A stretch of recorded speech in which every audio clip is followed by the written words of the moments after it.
wish there were a way to make your players wail in anguish every time their characters died? Well, by the end of this video, you will find yourself fully capacitated to make your players dread death.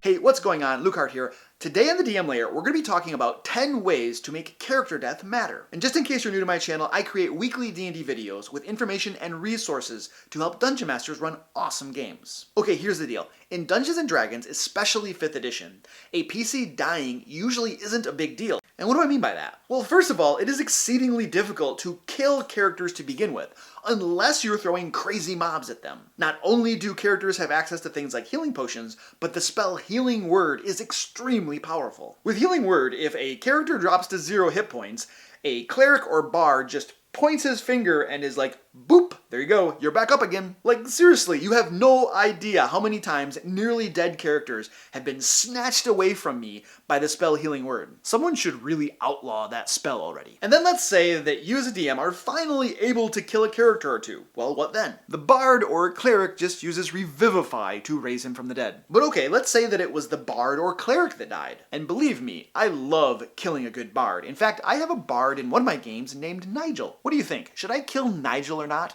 Thumbs up to kill him, thumbs down to let him live. And just for the record, before somebody freaks out on me, I do not advocate as the DM that you should intentionally kill PCs. That was like a joke. Anyway, if the bard or cleric does happen to die, then the other PCs just take his corpse to town and they pay a few hundred gold to have somebody else raise him from the dead. But wait, Luke, there are penalties for being raised from the dead. Yes, however, with Revivify, the most commonly used spell to raise somebody from the dead, there are 0 penalties. And even with the spell Raise Dead, there is a -4 penalty to d20 rolls for like a few days. And in my experience, Raise Dead is generally only used once an adventure is over, which means the players go to town, they get the person raised, the person has like a -4 to his d20 rolls, and then everybody just spends a few days getting sloshed in the local tavern. And then after a few days of getting drunk and partying, well, the penalties have gone away. Oh, come on, what? Your players don't get their PCs slobbering drunk every time they're in town?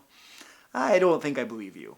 Alright, so what is my point? The point is that death really doesn't matter in Dungeons & Dragons. And what I mean by that is that there's really no driving motivation for your players not to want to have their PCs die when they know that getting them raised from the dead is a trivial matter. Now check this out, I'm not necessarily saying this is a bad thing. For me personally, due to the style of games that I run, death being a trivial matter isn't really that big of a deal to me. However, not all DMs are like me, obviously, and you might want to run a game where death matters. Oh, also as a point of clarification, just before somebody freaks out on me in the comments, I don't actually have a problem with the spell Healing Word. I think there's nothing wrong with the spell as is, and I'm perfectly fine with it being in the game. Which brings up a spicy question. Who does have a problem with the spell Healing Word? Anyway, now that I have explained all of the problems and whatnot associated with death not mattering in D&D, I'm going to lay out 10 ways for you to make death matter in your games. These are ways to make your players actually care about not dying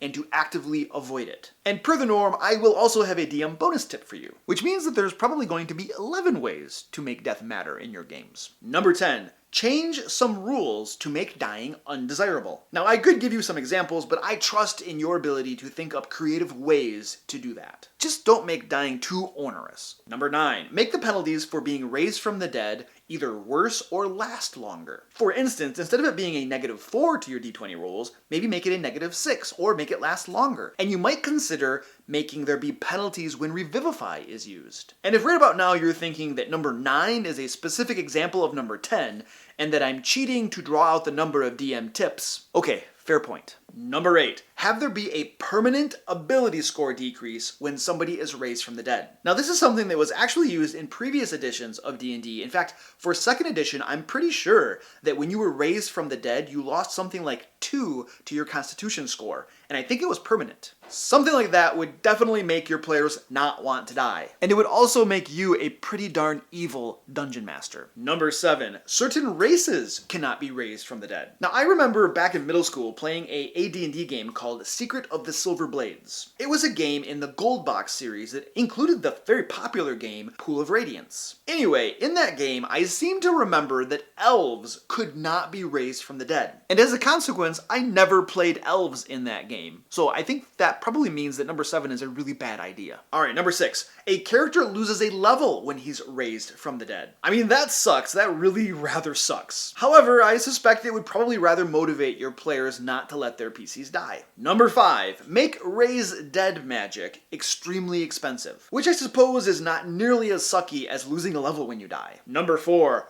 Perma Death. Remove the ability to be raised from the dead entirely from your game. Okay, and now we've swung all the way back to the realm of complete suckiness. I mean, really, who comes up with these ideas? If you're actually considering doing this, I would definitely talk with your players first to get their buy-in. Because if they're not okay with that style of play, then you might very well lose all of your players. Number 3, make the spell components for raise dead spells hard to come by. And you can even have the PCs go on special quests in order to get these spell components. Oh great, that means that the player with the dead PC gets to sit out of the game for a few game sessions, while the other players find the spell component needed to raise him from the dead.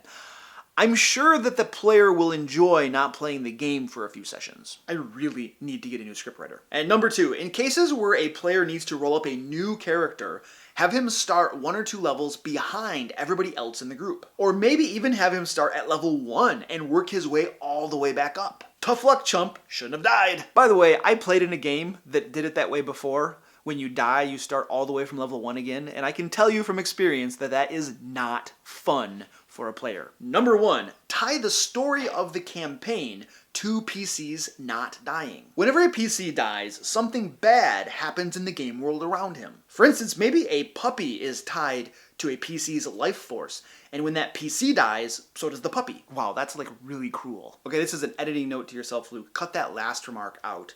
It's just wildly inappropriate. Somebody is definitely going to freak out in the comments about that. By the way, this video was requested by my patrons over on Patreon. Besides just supporting the channel, my patrons get lots of cool perks, such as choosing the videos that I do. And now for the bonus tip. I'm going to give you some advice that my horrible scriptwriter did not come up with. Instead of punishing characters when they die, think of ways to reward them when they don't die. For instance, if they get through an entire adventure with no deaths, then they get more experience points or extra loot. In my opinion, it's often better to use the carrot than the stick, and this is one of those times that might be one of them. Let me know down in the comments how you would make character death matter in your games. Please smash that like button if you found this video helpful, click here to subscribe, and you can watch some more fine videos over there. And until next time, let's play D&D.